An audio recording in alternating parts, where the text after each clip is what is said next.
I agree with that, but ISI is like all other intelligence services, whether it's the Australian service or the American service. You're not in the business to help other people.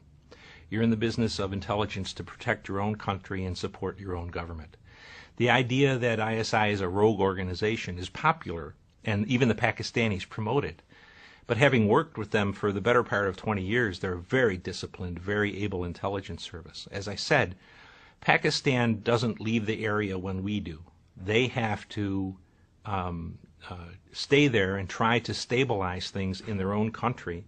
To do that, they believe at least, they have to help reestablish an Islamic country in Afghanistan, an Islamic government. So Afghanistan, if it looks to expand, will look north to Central Asia and not into Pakistan, which in turn allows the Pakistanis to move better than 100,000 troops off of the eastern border back to their western border off the western border rather, back to the eastern border against India, which, whether we like it or believe it or not, they think is their main enemy. So I really find the situation in Afghanistan largely of our own making. And the Pakistanis will support an Islamic government in Kabul because that's their best interest. We have created a mess. They have to sort it out now. And it's really a disastrous situation for the United States, at least, because the American people, I think, are going to believe bin Laden's dead, we're leaving Afghanistan, the problem is over.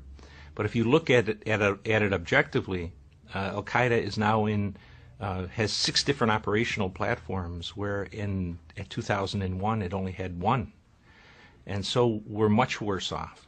And we've also demonstrated to the Islamists that we are not, it's an old-fashioned word, but we're not manly.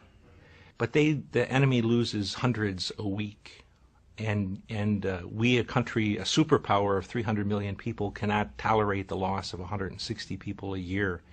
It's a bad example to set for an enemy who is willing to expend enormous numbers of lives.